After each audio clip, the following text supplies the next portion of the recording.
Back in my high school days, many years ago, I used to arrive at school early, typically about 15 or 20 minutes before the bell. My mom would often drop me off since she had to be at work by a specific time. It was either that or endure a daily bus ride, something I'd despise as it meant waking up 30 minutes earlier. And enduring a 45-minute bus journey every day, I had taken the bus a few times, and being among the first to be picked up made it less enjoyable, especially since I didn't know anyone. I didn't mind getting to school early, most of the time. I would head to the cafeteria, chat with friends, and have some breakfast while waiting for the first hour to start. I finished my food, and after a few minutes, it was time to head to class. As soon as I sat down, I noticed a discomfort in my stomach. The bell rang, and I approached my teacher, still at her desk, politely informing her of my stomach pain and the need to use the restroom. She allowed me to go, just like anyone else. I wasn't fond of doing number 2 at school, but when nature calls, you answer. Sometimes you can't hold it sorry for the awkward details. After using the restroom, time was of the essence. Typically, when I went to the bathroom during class, I would take a stroll around the school once or twice to pass the time. However, having already been gone for over 10 minutes, I needed to hurry. On my way back to class, I noticed something unusual: a man attempting to enter through the side door by the west entrance. The door was locked, and as I stopped to look at him, we made direct eye contact. He waved at me and gestured towards the door, obviously asking me to open it for him. I immediately knew I couldn't do that. The doors were locked for a reason, and I didn't recognize him as a teacher. As I was about to walk away, he began pounding on the door with his palm, lifting his lantern to show me he was a teacher. Despite his efforts, I didn't recognize him. I was a senior at this time, and I knew every teacher in the school. A fleeting thought crossed my mind, that he might be a substitute teacher. I sighed in disbelief but decided to open the door for him, even though I had a bad feeling. I told myself nothing was wrong, after all. He looked like a regular guy. Besides, it was freezing outside, and I felt a bit guilty for keeping him out there. "Geez, bud, were you going to leave me out there?" he asked. "Haha, of course not," I said.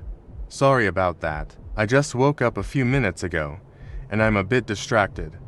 You kind of caught me off guard when I saw you." "No kidding," he replied, walking away with a half-hearted smile. On my way back to class, a sense of impending doom lingered. Perhaps a little voice in the back of my head was telling me I made a mistake. The day progressed slowly, and I eventually forgot about the supposed substitute teacher from earlier. It was during 5th hour that my teacher received a call informing us that we were going into a lockdown. We didn't question it much. We just followed the instructions. I had no idea what was happening.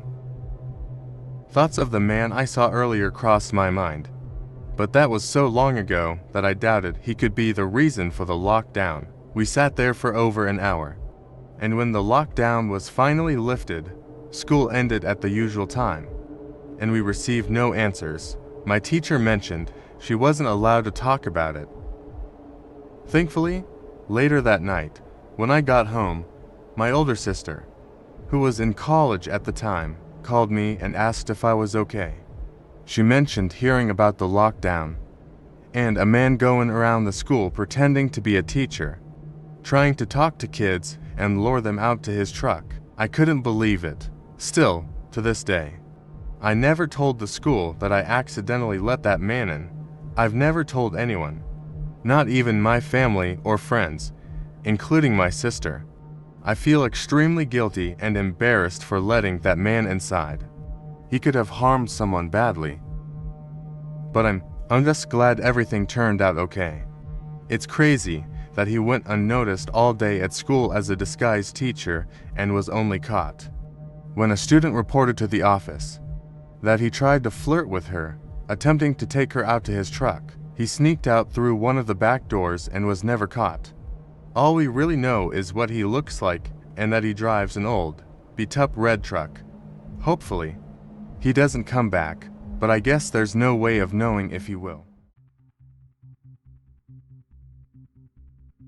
Relieved when the final bell echoed, signaling the conclusion of another routine school day.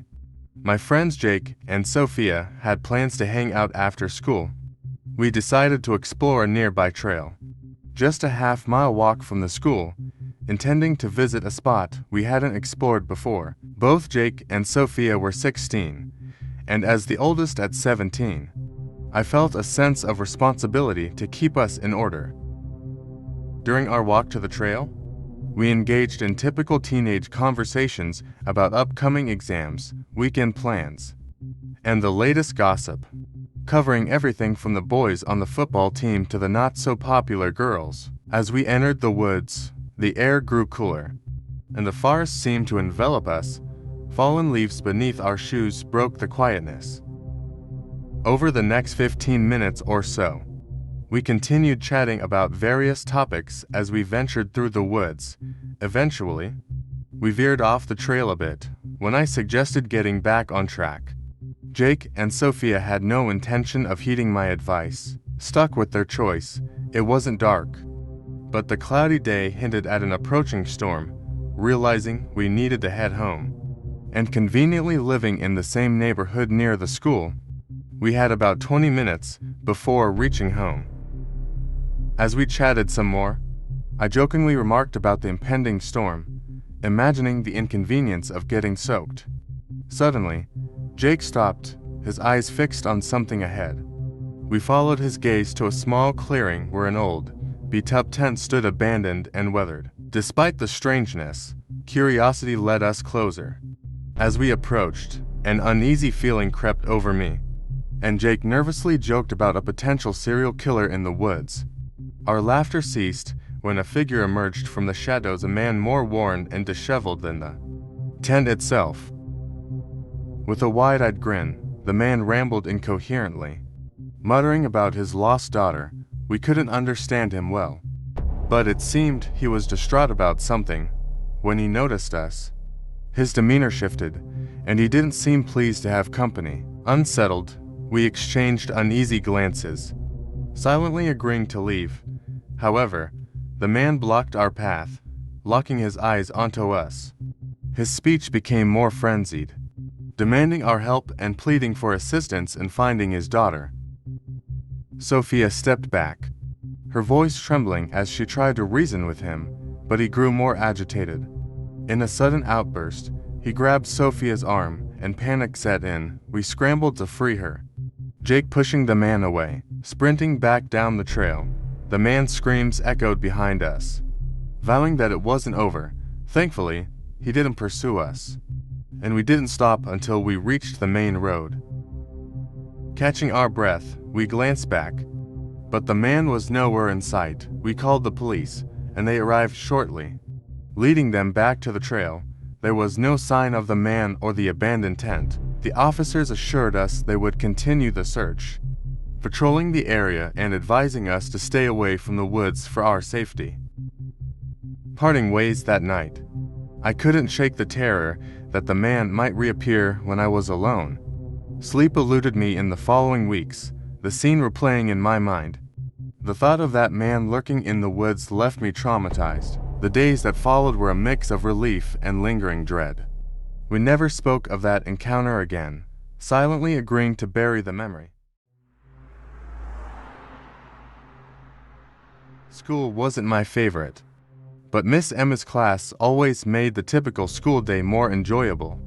She truly stood out as the finest educator I ever had, a sentiment echoed by most of my peers. She served as my English teacher during my sophomore year in high school. Not only was she an exceptional teacher, but she also knew how to infuse a sense of enjoyment into our learning experience. Her adeptness at handling our struggles and behavioral issues showcased just the right amount of patience. However, one of the most unsettling incidents in my life occurred within the walls of her classroom.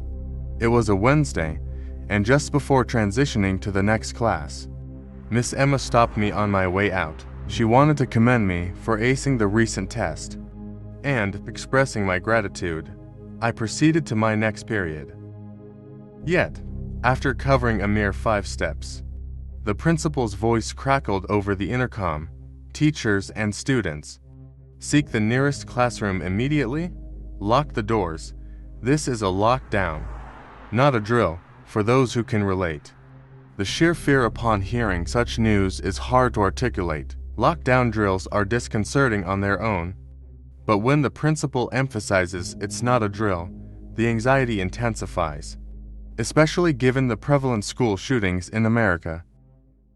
My thoughts rushed back to Miss Emma's class, and I hurriedly returned, joined by fellow students. Once inside, we were directed to hide in the back left corner, under and behind the desks. A period of silence followed, accentuated only by the rapid beating of my heart and an unpleasant odor from a nearby student. It was a nightmare in itself. Suddenly, a collective fear gripped us as a woman's scream echoed down the hall. Absolute chaos ensued. Reminiscent of screams from the deepest depths of hell, it was blood-curdling. The voice of a woman screaming for her life. Initially, I speculated it might be a distressed teacher, but an ominous feeling hinted at a more sinister reality. Subsequent loud banging and menacing threats filled the air. The man declared he was armed with explosives and multiple weapons, threatening to harm everyone present. Our locked door became a focal point, as he demanded Miss Emma open it. Despite our terror, we refrained from opening the door, cognizant of the genuine threats. Growing increasingly agitated, the man resorted to pounding on the glass window of the door. Miraculously, the window resisted his efforts, and we remained concealed. The tranquility shattered as bullet holes riddled the door, a relentless assault. The man attempted to unlock the door through the shattered glass, but the window's height thwarted his reach. Thankful for the door's design, our safety held. The man persisted, fervently yelling for Haley, his estranged daughter. Lost to him due to a history of abuse, he epitomized a psychopathic menace addicted to alcohol. Moments later, a brief pause ensued, leaving us uncertain of his departure. Eventually, gunshots echoed, and the police arrived, swiftly neutralizing the threat. Tragically, we learned that the earlier screams were from a teacher he had brutally murdered. She had attempted to return to the classroom during the lockdown but never made it. The assailant's motive was to abduct his own daughter, out of spite for his ex-wife, initially posing as a regular parent. The school staff sensed something amiss. Security intervened when they discovered his identity, leading to a tense standoff. Reflecting on this ordeal remains challenging. I empathize deeply with the teacher who lost her life, as well as those close to her. Haley, the daughter, faced subsequent challenges and had to transfer to a different school due to her father's association with the school shooting. It prompts sincere reflection on what more can be done to prevent such harrowing events.